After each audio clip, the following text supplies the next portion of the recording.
Buenas tardes tengan todos ustedes. Nuevamente estamos aquí en su programa La Terapia TV con la segunda parte de nuestro programa dedicado a la depresión. Nuevamente aquí con el doctor Gallegos. Muchísimas gracias, doctor Gallegos, y el doctor Alejandro Córdoba, que nos acompaña para terminar este tema tan interesante en el que nos habíamos enfocado.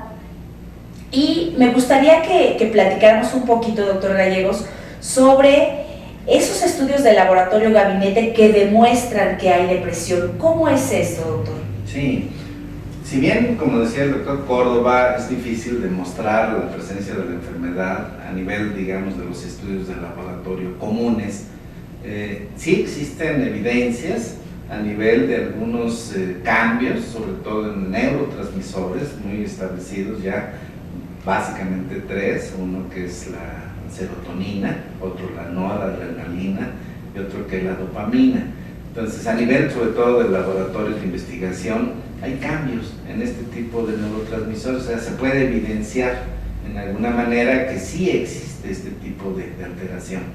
En otro sentido, bueno, en otros estudios de laboratorio quizás generales, se pueden ver también cambios, por ejemplo, en algunos pacientes ya muy deprimidos, en cambios en electrolitos, en algunos cambios también en la biometría hemática, etcétera. O sea, puede, dependiendo de la manifestación, tener las alteraciones. De hecho, la enfermedad, aunque en su mayor parte es de tipo mental, y si lo ubicamos en este sentido en el cerebro, tiene repercusiones en todo el cuerpo. Entonces se altera todo el organismo. Entonces, en alguna manera sí hay alteraciones en los estudios de laboratorio básico. O sea, por un lado, a nivel de tomografías también ya hay evidencias de algunos cambios así muy sutiles, quizás no determinantes, en algunos centros cerebrales, en los cuales sí se evidencia el cambio cuando un paciente está deprimido. Sobre todo, bueno, con esta tecnología que ha avanzado tanto en el terreno, por ejemplo, de las tomografías axiales computarizadas y las últimas de emisión de positrones, hay hasta cambios de color en el cerebro, en las evidencias que se manejan, y esto es importante porque a veces a través del tratamiento se puede ver la modificación o el regreso hacia la situación original. Entonces también en ese terreno hay modificaciones. A nivel quizás en otros estudios, por ejemplo el electroencefalograma, baja también un poco algunas actividades, y también son evidencias de que existe la enfermedad. Sin embargo, quizás a lo mejor no hay una evidencia común y corriente en un laboratorio comercial. Si uno va a un laboratorio cualquiera y pide que me midan la serotonina, se ríe de nosotros. Quizás en otro tipo de alteración, por ejemplo el trastorno bipolar, que tiene mucho que ver con un ion, el litio. En alguna manera ese sí se mide. Y en ese sentido a nosotros como psiquiatras nos es muy útil, porque se da el tratamiento con este tipo de medicamento y se observa que se iguale al nivel ideal. De hecho, es un medicamento muy delicado, debe de estar entre 0.5 a 1.3 equivalentes. Si nosotros nos pasamos, inclusive puede ser tóxico y letal para el paciente. Pero salvo este tipo de determinación así tan específica, es muy difícil encontrarlo en laboratorios comerciales. Entonces, por eso quizás también el enojo de muchos pacientes que aún sintiéndose mal, porque físicamente tienen repercusiones, llevan su grupo de resultados del laboratorio aparentemente normales. Entonces, hasta ellos mismos se sienten incómodos. ¿Cómo es posible que yo esté tan mal y aquí dice que estoy bien? ¿Soy mentiroso? ¿Qué está pasando? ¿No? Es otro tipo de cambios los que existen. Quizás, por ejemplo, más que eso, existe lo que se llama clinimetría. Son pruebas de tipo de medición en el terreno más psicológico, donde hay algunas casi a nivel casero.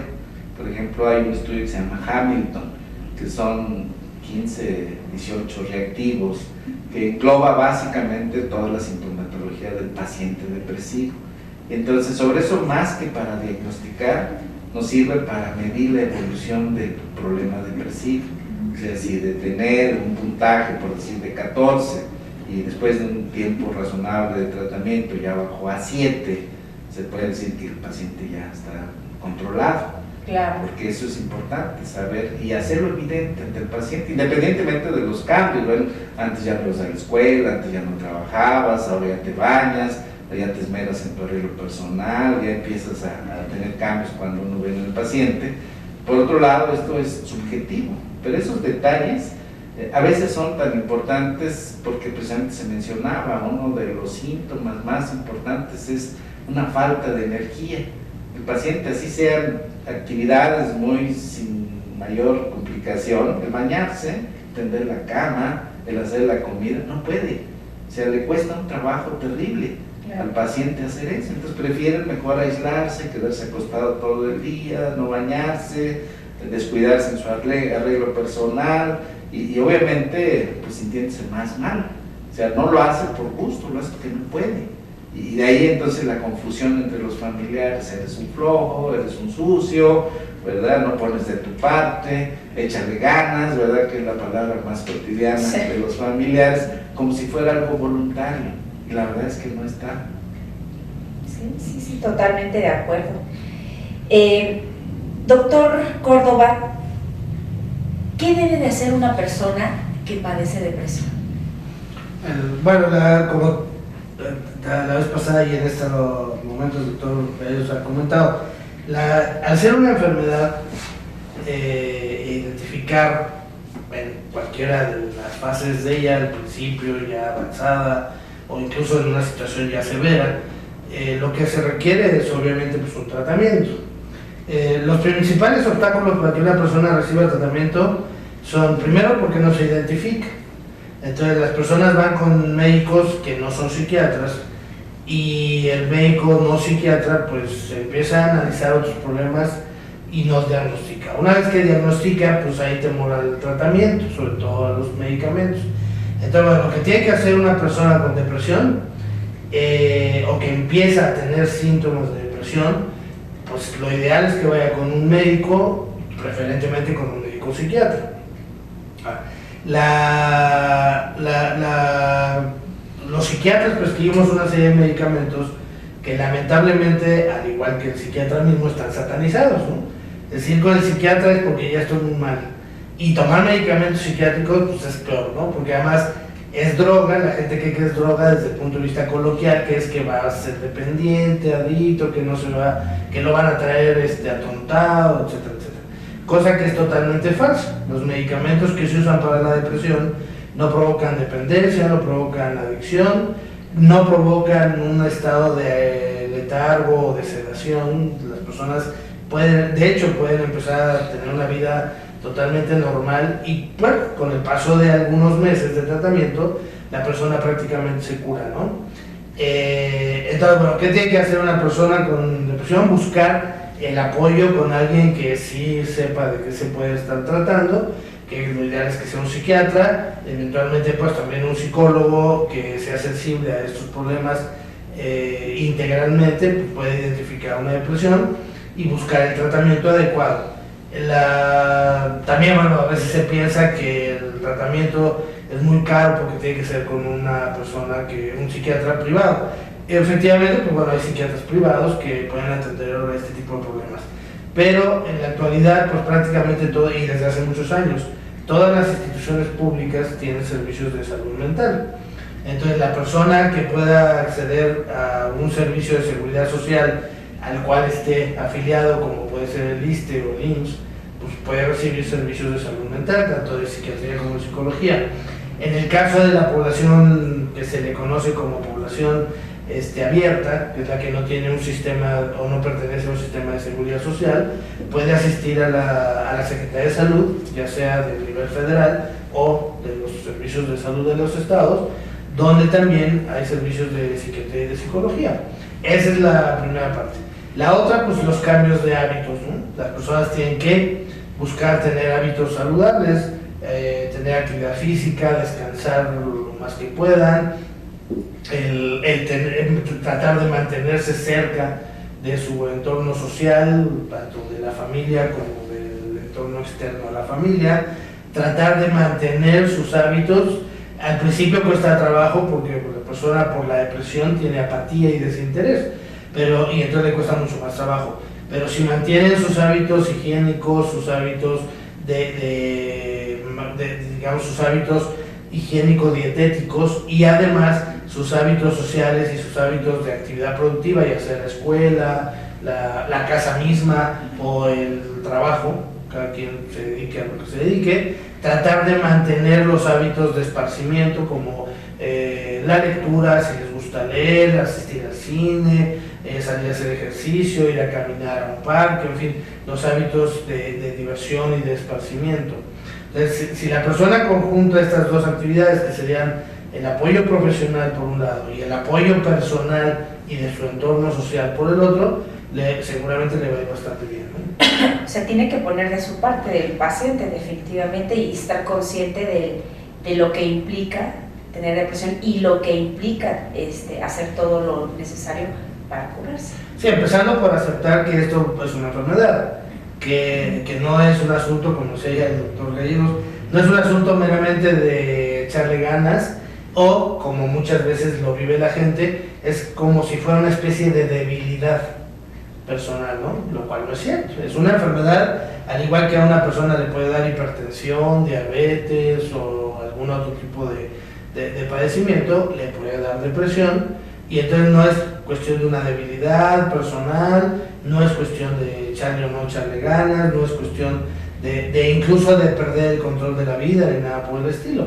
Es una enfermedad que tiene sus bases biológicas, psicológicas, sociales e incluso espirituales, que la persona, si lo acepta, una vez que la persona acepta esta situación como una enfermedad, como una alteración de la salud, del bienestar, ese es el primer paso, porque de ahí en adelante es recibir los apoyos necesarios, sí poner de su parte, aceptando el problema, aceptando sus tratamientos y buscando mantener sus hábitos de vida, que al principio le va a costar más trabajo, después los va ganando y recuperando de manera natural y seguramente pues le va a estar bien, ¿no? Claro. Doctor Gallegos,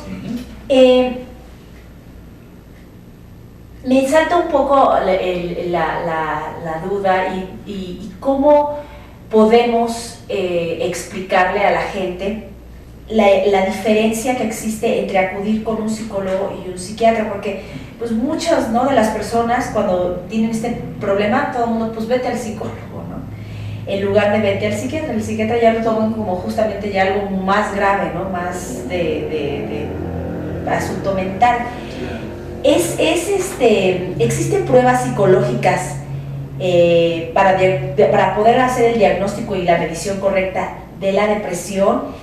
¿Y cómo podemos diferenciar la terapia que da un psiquiatra o la psicoterapia, los tipos que hay, los tipos que existen, si un psicólogo puede curar la depresión, si no? ¿Cómo podemos hacer toda esta distinción y separar una especialidad de otra? Claro. Teóricamente, tanto el psiquiatra como el psicólogo están capacitados, habilitados para atender un trastorno depresivo.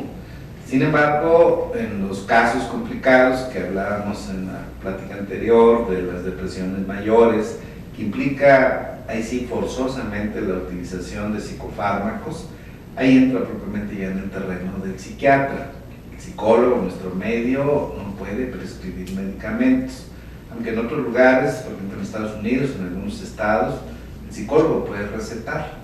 Entonces tiene esa equivalencia, tiene una formación también ya en su carrera que le permite tener ese tipo de posibilidad y obviamente funciona mejor.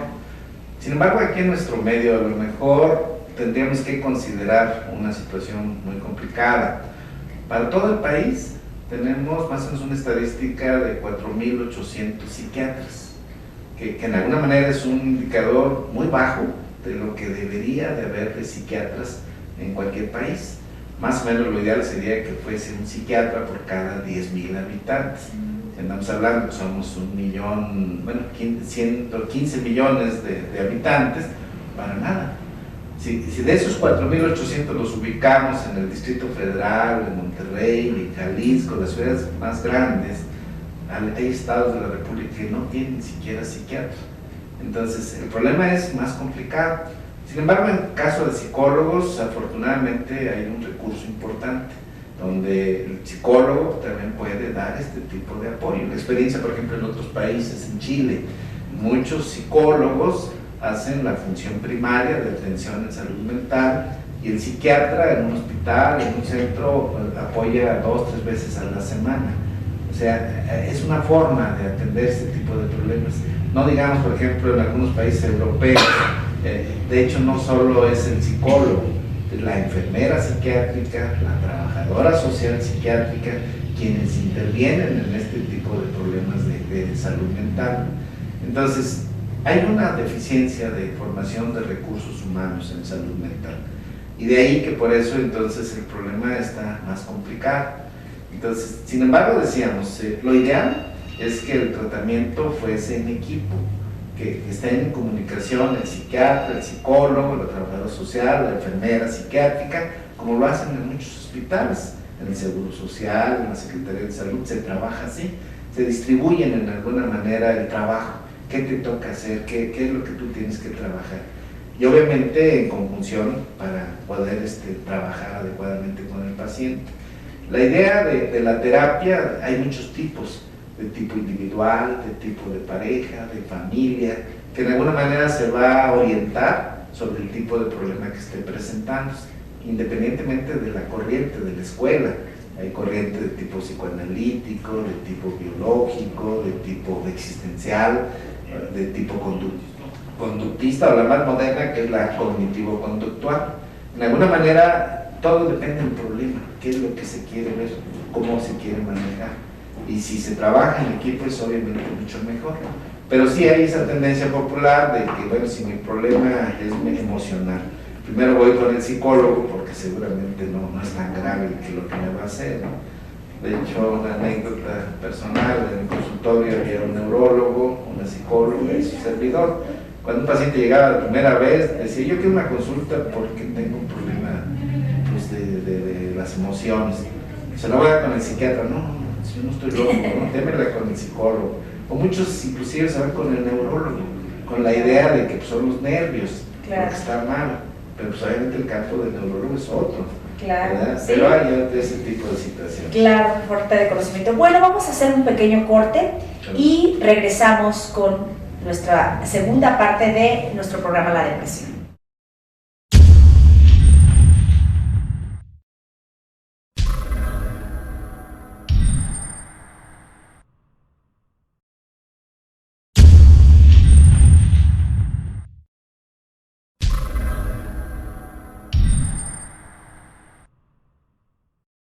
Ruiz Robles, corredores públicos y peritos traductores. Trabajamos para darles seguridad, confianza y un servicio profesional en sus asuntos relacionados a fe pública, valuación, arbitraje comercial, asesoría jurídica y traducciones.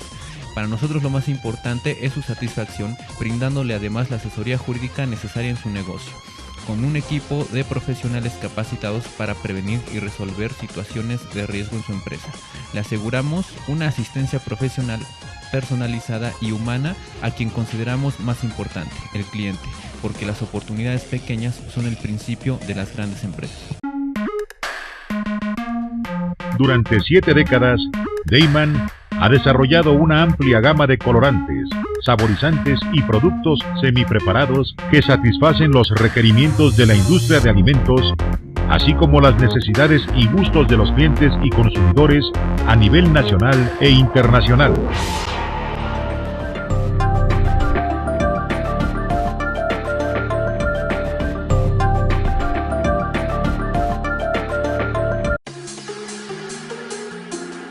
Fashion Look. La belleza habla por ti. Luce siempre perfecta hasta la punta de tus manos y pies y dale un toque diferente a tu look. Somos profesionales especializados en uñas, manicure, pedicure y estética. Y trabajamos con una perfecta higiene, profesionalismo y calidad total en nuestros productos. Ya contamos con equipo de cavitación. Te ofrecemos una atención personalizada.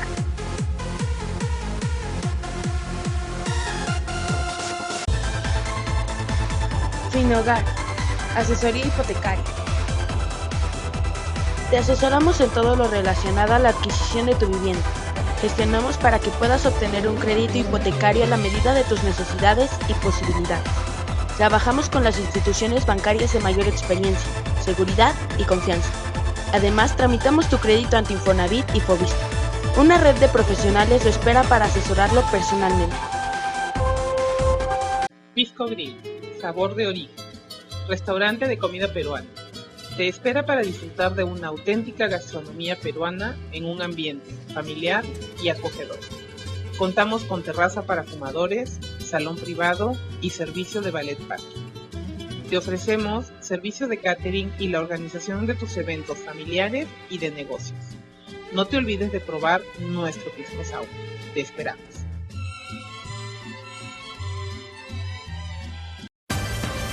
Con Trujillo Betanzos y Asociados, tus proyectos están en buenas manos. Trujillo Betanzos y Asociados te ofrece servicios de fe pública en materia mercantil, asesoría legal, contable, fiscal y de negocios, litigio civil y mercantil, evaluación y asesoría financiera y área académica, porque nuestros clientes son nuestros mejores amigos.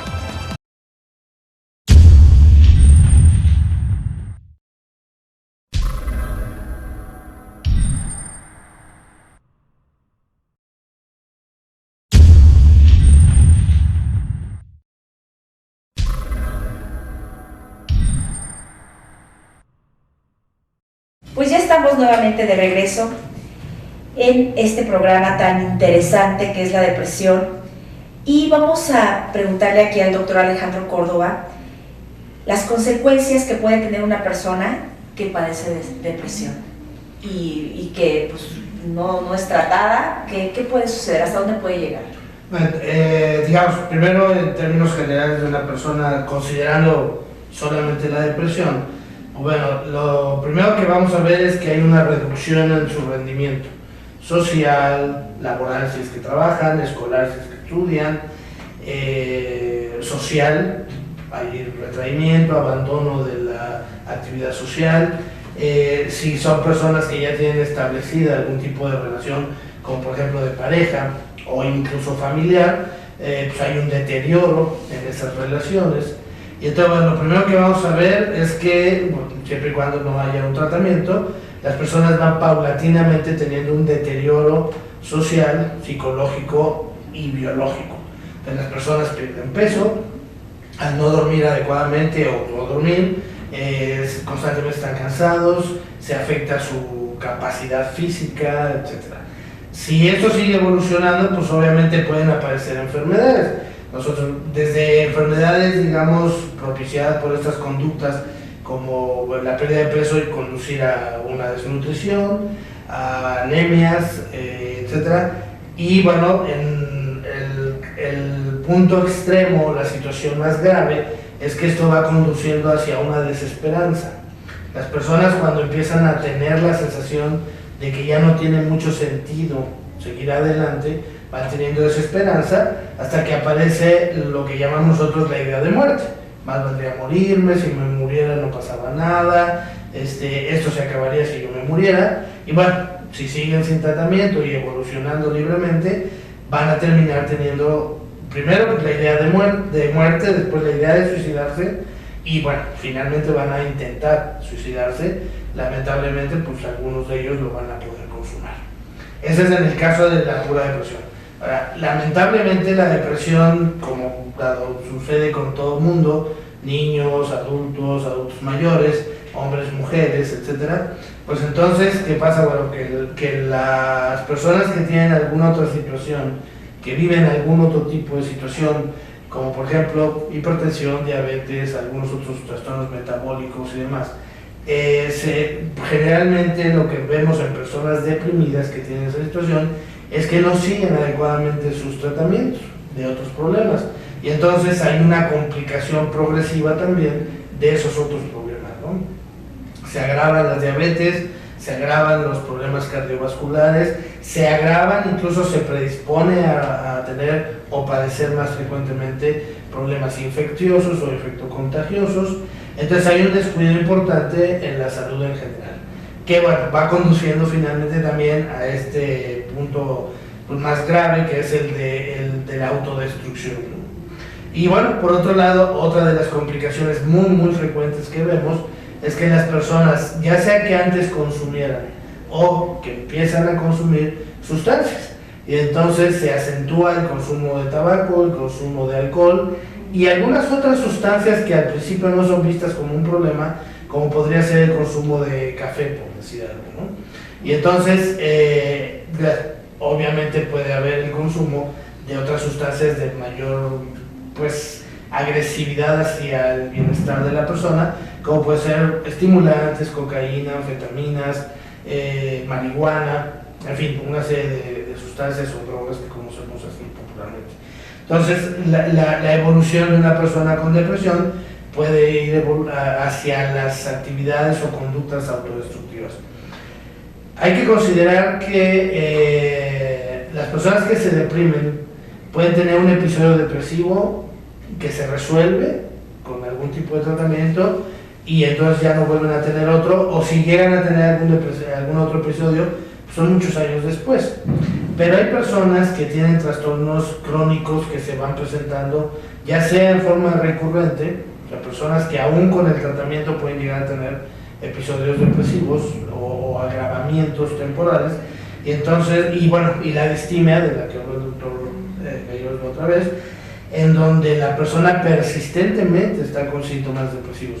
En estos casos la evolución implica inevitablemente que estén bajo tratamiento por tiempos muy prolongados para poder realmente evitar esas complicaciones de las que ya hablé, ¿no? El empeoramiento del funcionamiento y los riesgos ante la vida, ¿no? Ya con ideas de muerte y ideas suicidas. Correcto. Doctor Gallegos, ¿cuál es el tratamiento que se le da a la depresión? ¿Cuánto? ¿Hay un periodo que dice dura tanto o depende del paciente? ¿Cómo se maneja el tratamiento a una persona con depresión?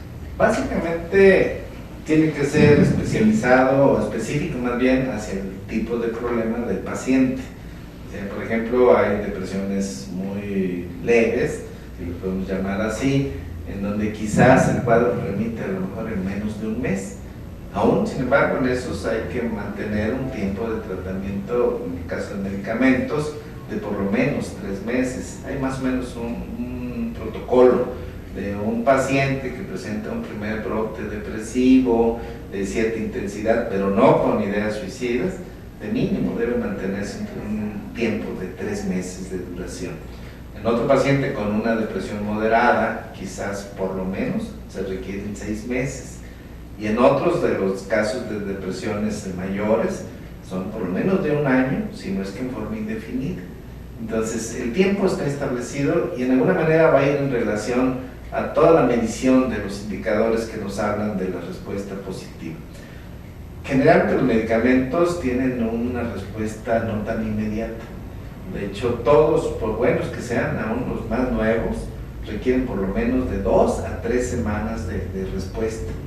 Entonces, aún muchos pacientes en ese periodo que si tienen efectos secundarios, muchos se desesperan, es que parte de la tristeza, pues ahora ya estoy estreñido, ¿verdad? Ya tengo otros problemas de sueño, y aunque hay efectos secundarios que son mucho menos severos que con los primeros antidepresivos que había, es lo importante que se le haga ver al paciente este tipo de respuesta. Entonces, en alguna manera, el tratamiento en lo que se respecta a medicamentos es bien importante. Los medicamentos actuales son mucho más seguros, son menos tóxicos que los que había antaño, y a lo mejor andamos hablando de una era de medicamentos de unos 20 años para acá. Anteriormente los tratamientos eran muy complicados. Tomar, por ejemplo, un grupo de medicamentos que se llamaban tricíclicos, que implicaba tomar de mínimo de 6 a 10 pastillas al día. Entonces, muchos pacientes veían esto pues como un problema serio. Actualmente la mayoría son 1 o 2 tabletas al día. Es muy fácil ya la medicación. Todos tienen sus indicaciones y problemas. Algunos antidepresivos, por ejemplo, tienen un efecto sedante muy importante. Y a veces cuando un paciente es insomnio, pues es el ideal para él. Hay otros antidepresivos que tienen una acción, además de la depresión, para la ansiedad. Entonces también son buscar ese tipo de medicamento para el paciente. Hay unos muy específicos para las ideas obsesivas que se unen a veces al problema depresivo. También hay antidepresivos un tanto especiales. De hecho, no en nuestro país, pero ya empieza a haber en otros lugares pruebas de laboratorio que miden qué tipo de antidepresivo es el ideal para cada paciente. Entonces ya no le dan la tientas uno, directamente ya con el estudio de laboratorio puede saber este es el que le va a funcionar. Y entonces esto ya afortunadamente ha ayudado mucho en el tratamiento. Todo eso por lo que respecta al tratamiento farmacológico. En el tratamiento de psicoterapia, que ya hablábamos hace un rato, es importante también elegir cuál es el ideal para cada paciente. A veces si el problema es familiar, bueno, se tiene que involucrar ahí a todos los integrantes para que pueda haber una resolución. De hecho, la depresión, eso es lo que se busca como meta, llegar a la solución o aceptación del problema causal. En muchos casos no se va a poder, una depresión por duelo, pues obviamente no vamos a regresar al ser querido, pero sí aceptamos cierto tipo de situaciones, que esas son las metas. En otros, bueno, si el problema es de un trastorno de personalidad, se debe de manejar ese tipo de cambios, que implican a veces periodos largos. La terapia, de hecho, es un tratamiento que si debe de ser a la par, debe de durar quizás a veces años. A lo mejor, aunque hay técnicas para terapia breve, como se ha aplicado en algún tipo de circunstancias, de gentes que sobreviven en una situación de guerra, por ejemplo, hay terapias que se establecen a 3 meses, a 6 meses, pero en la mayoría de los casos es a más tiempo, años. Pues es difícil, ¿no? A veces pretender, ¿no?, estar en un tratamiento tan prolongado, ¿no? Y por ejemplo, aquí con el doctor Alejandro Córdoba me gustaría saber, en ese tipo de tratamientos que son tan prolongados, ¿cómo evoluciona a largo plazo la depresión? Bueno, cuando se da un tratamiento adecuado, evidentemente, como en todas las situaciones de salud, hay un % de personas que no responden fácilmente a los tratamientos y que, bueno, hay que buscar estrategias a veces de combinación de medicamentos, etc. Pero una persona, en términos generales, que recibe un tratamiento integral, y esto significa los medicamentos necesarios y adecuados, y el apoyo psicológico que involucre a la persona y en algunos de los casos a su entorno familiar, sobre todo para educación, para la salud, lo que nosotros llamamos psicoeducación, una información adecuada para todos, que entiendan de qué se trata, la evolución suele ser favorable.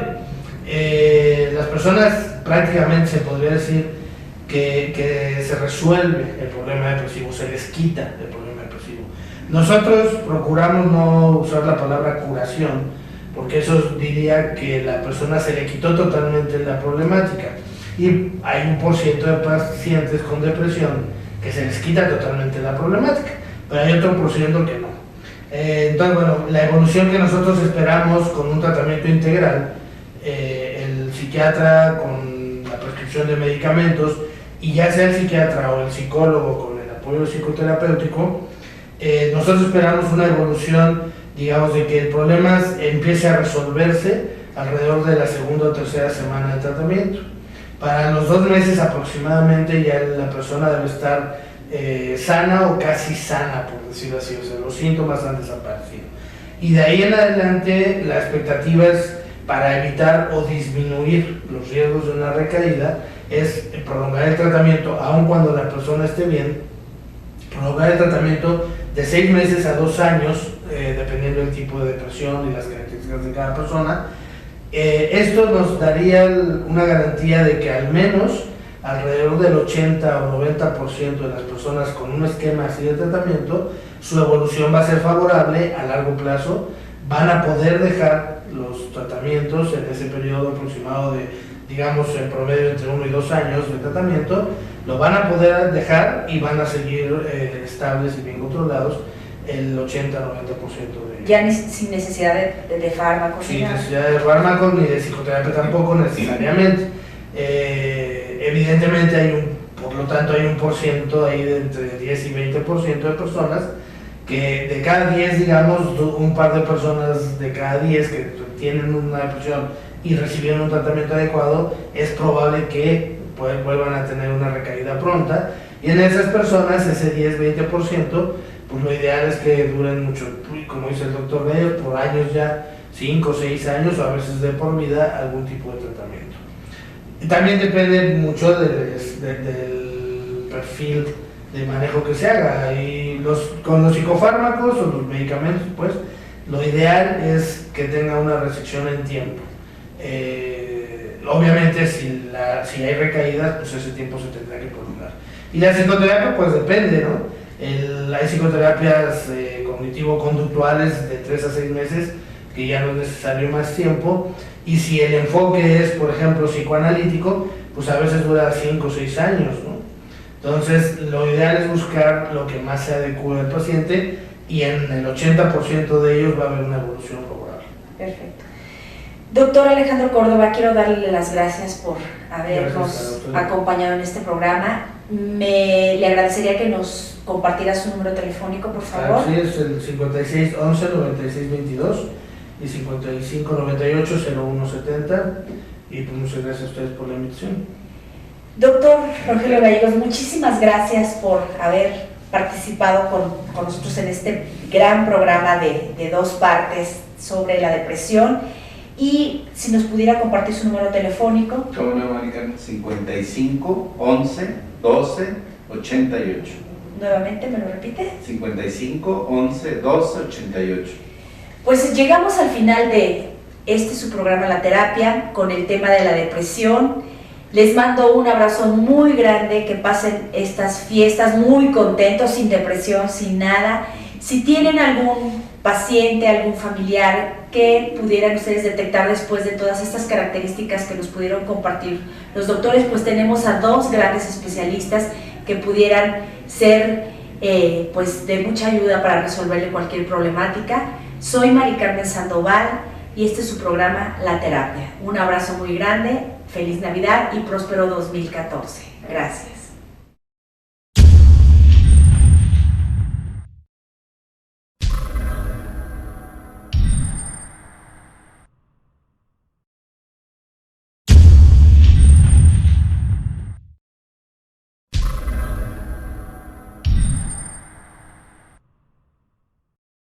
Ruiz Robles, corredores públicos y peritos traductores. Trabajamos para darles seguridad, confianza y un servicio profesional en sus asuntos relacionados a fe pública, valuación, arbitraje comercial, asesoría jurídica y traducciones. Para nosotros lo más importante es su satisfacción, brindándole además la asesoría jurídica necesaria en su negocio, con un equipo de profesionales capacitados para prevenir y resolver situaciones de riesgo en su empresa. Le aseguramos una asistencia profesional personalizada y humana a quien consideramos más importante, el cliente, porque las oportunidades pequeñas son el principio de las grandes empresas. Durante 7 décadas, Deiman ha desarrollado una amplia gama de colorantes, saborizantes y productos semipreparados que satisfacen los requerimientos de la industria de alimentos, así como las necesidades y gustos de los clientes y consumidores a nivel nacional e internacional.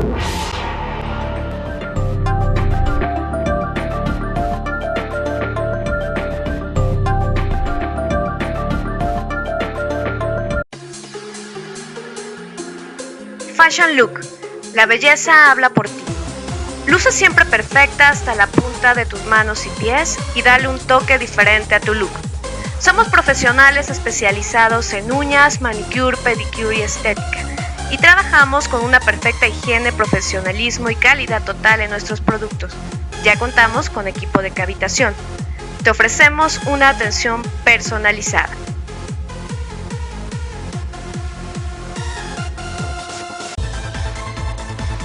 Finhogar, asesoría hipotecaria. Te asesoramos en todo lo relacionado a la adquisición de tu vivienda. Gestionamos para que puedas obtener un crédito hipotecario a la medida de tus necesidades y posibilidades. Trabajamos con las instituciones bancarias de mayor experiencia, seguridad y confianza. Además, tramitamos tu crédito ante Infonavit y Fovista. Una red de profesionales lo espera para asesorarlo personalmente.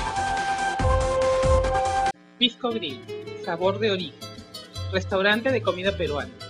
Te espera para disfrutar de una auténtica gastronomía peruana en un ambiente familiar y acogedor. Contamos con terraza para fumadores, salón privado y servicio de ballet parking. Te ofrecemos servicio de catering y la organización de tus eventos familiares y de negocios. No te olvides de probar nuestro pisco sour. Te esperamos.